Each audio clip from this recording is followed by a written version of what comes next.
As we saw today show that the government don't have answers to what is a real problem. Now, before I go into this situation and show you firsthand what it means to everyday Queenslanders, I want to make the point that we've in the last couple of days been inundated with cries for help, and I've asked every one of my MPs and every one of them have had some form of correspondence. One of them is dealing with a situation where a family of 9 are living in a car, and these are people who have had long-term rental histories. And what we wanted to do today is take the fight to the government and show them how serious this problem is. Now, I'm not suggesting for one moment that property price growth isn't something that we all want to see, and good sustainable property price growth is fundamental to any market. But what we've seen in the last few months and what we've seen over a course of a longer period is the result of poor planning and poor actions. That's what's led to the massive spikes. And what that means is you put pressure on the people who are already living here through services that are bursting at the seams, and you put pressure on the next generation who are unable to buy into a house. So it's the worst of both worlds. But I thought I'd show you, rather than tell you, what is the real driving factor for this. This is decade comparisons between 2000 and 2010, 2011 and 20. And what that shows is, despite population growth, the state delivered less lots in the last decade than in the decade before. Now, Fiona shortly will explain what's behind all that. But if you think about it, if it's taking too long for a development to get to market, if roads aren't built ahead of the game, if water and sewage is at such exorbitant prices these days that it's not going in, well, the result is that. The result is less lots. And what that means is a situation where young people can't get into the market and existing people are struggling to cope with the infrastructure burden. It's the worst of both worlds. But graphs only tell part of the story. And today we're joined by an honest Queenslander, but a brave Queenslander. And her name is Cassie. And Cassie, I'll ask you to join us for a second. Cassie's story is, half a decade ago, Cassie's story would have been unique. It's not anymore. Cassie works full-time. She's got 4 kids. And she faces a horrible situation. Cassie, please tell your story. I'm a mum of 4 and I do work full-time, and currently I'm facing the possibility of being homeless in the beginning of April. Since November, I've applied for over 107 properties. I've attended near 90 inspections of those properties, and I've been knocked back for every single one of them. I'm facing people offering up to 6 to 12 months rent in advance, which I can't do. I live week to week supporting my children. I'm facing many people even offering an extra $10 to $15 a week. Again, I can't afford that. I just earn a normal wage supporting 4 children. Come the 7th of April, when my lease is over, I don't have any family down here. I don't have any friends. Support agencies are maxed out. I don't have a car to live in. I can't get a tent, and I'll be on the streets with my children. I might ask Fiona to say a few words. Thanks, Cassie, for telling us a little bit of your story. It's because of people like Cassie. She's told her heart-wrenching story, and that's multiplied right throughout many parts of Queensland. What we've seen in Queensland has been a broken system where this government doesn't have a plan. Victoria can bring product to market in about 2.5 years. In Queensland, under the planning of this government, it can take 10 plus years. Clearly the system is broken, and the human face of that lack of supply, the lack of investment into the market is what we're seeing today with people's heart-wrenching stories of being unable to get a home. And I might hand over to Tim Mander. Thanks. Well, thanks, Fiona. Today in Parliament, the opposition asked some pretty basic questions. On behalf of Queenslanders, we want to know where affordable housing is available now? Where will affordable housing be available in the future? And what is the plan to actually get us to that place? The Housing Minister herself today couldn't answer a very simple question on how long it takes to put somebody that's experiencing domestic violence that needs to get safe accommodation, how long that takes to actually occur. In fact, when the questions were asked today of the Minister, there was actually a stunned silence, which seemed like an eternity, because they simply couldn't answer those questions. This government is all show when it comes to housing policy, with no go. Over to you.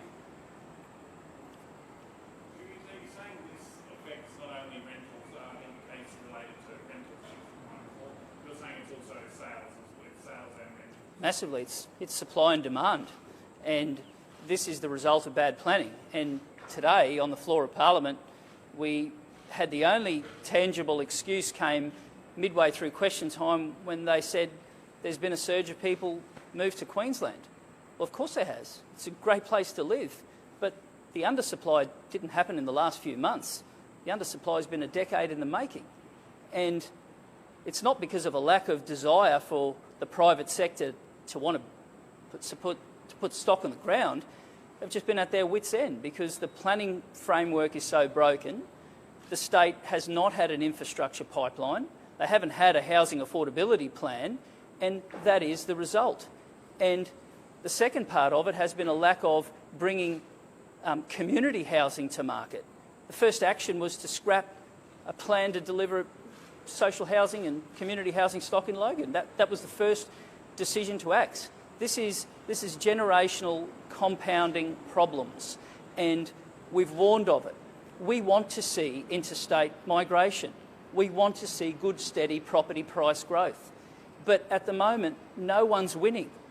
The people who live here are suffering because of a lack of infrastructure, which is going to make their lifestyle worse because they're going to be stuck in traffic, and their kids are going to struggle to find a place to be able to buy.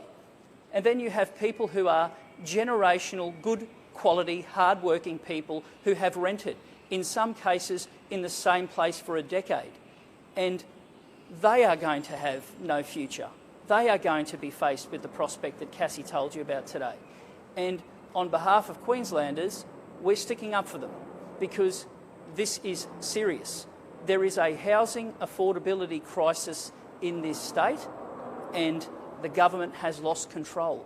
What measures can immediately be done to help people who are about to be out on the street or be kicked out of their homes? What can the government immediately do? They can urgently start getting some social housing stock on the ground. They can find a way to remove the planning backlogs that are stopping stock get to market. But you ask a really relevant question. There is no silver bullet. This is generational planning failure. But let's not fail another generation. Let's get some product on the ground now. Let's build some infrastructure to protect the lifestyle of those people who live here now. Let's look at new opportunities to open up suburbs so that your kids can afford somewhere to live. That's the challenge we face at the moment. Why didn't the Newman government do as much as the Beattie government? All governments have a responsibility to do more. This government's had 6 years, and what we want is to see them understand that infrastructure investment opens up opportunities. And I'm going to look to the future, and we're going to give every opportunity to see this sort of stock brought to market. We want to see the government reinvigorate things like Economic Development Queensland, which is a way that the state government can play a role. That's been all but mothballed. A heap of projects we've spoken about, but very few tangible residential lots have come to market because of it. And we owe it to Queenslanders to get it right. Honest Queenslanders, Queenslanders who have worked full-time, who have never had to worry about providing for their kids, and they do now. And people who own their own home can see infrastructure bursting at the seams. They can see their kids with an unattainable dream to own their own home, and we owe it to them to do better. Just on something else, the Premier has announced a review into how we're treating the criminal justice system with Yeah. standards to include sexual assault and violence. Is that Yes. something you support, or Yeah. do you need to see a bit more action We are serious about this, and you will notice that in the shadow cabinet there is a shadow minister for the prevention of sexual violence. That's something we deliberately put there because we thought it was something that was important. I also have a shadow minister for women, and I might actually get Ros to say some words. There's few people in the parliament with as credible a record and as a genuine belief as Ros. So, Ros, did you want to say something? Look, I welcome the announcement from yesterday, and also today when the Premier mentioned that they would seriously consider a standalone offence for domestic violence, which is something that the LNP and particularly myself have been calling on for the last 5 years. That will certainly bring in elder abuse, financial abuse, coercive controlling behaviour. Sexual violence is something that happens in a domestic violence setting, outside of a domestic violence setting. We need to make sure that we're giving putting as much importance on sexual violence as the LNP did with the Not Now, Not Ever review into domestic and family violence. There is a lot of things that need to be changed. We need to make sure that victims feel comfortable making a complaint in the first place, that they are supported through the court system, and that those decisions are across the board very similar to what we have in a domestic violence court. Well, it needed to have turned 3 years ago as far as sexual violence was concerned. I mean, the government haven't gone back and reviewed the Not Now, Not Ever report. It seems to have become a ticker box process, and we need to make sure that whatever was put in place in the Not Now, Not Ever is actually working, and we need to incorporate sexual violence in that as well.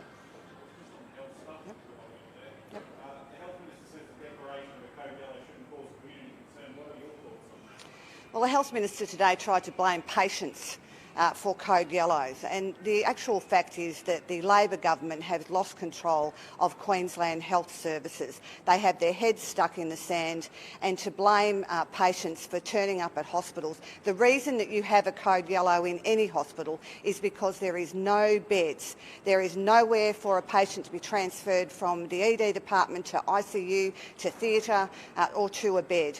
And so to blame Category 5 patients who are not the ones who need a bed and need to be into a tertiary facility is absolutely ridiculous, and it just goes to show how little Yvette D'Arth knows about health. Well, planning is really important, and we need to make sure that we've got the beds, that we've got better triage systems, that we've got other avenues to send patients as well, different mental health step-up, step-down facilities, drug and alcohol detox facilities to take the load off the front end of the hospital. Sure.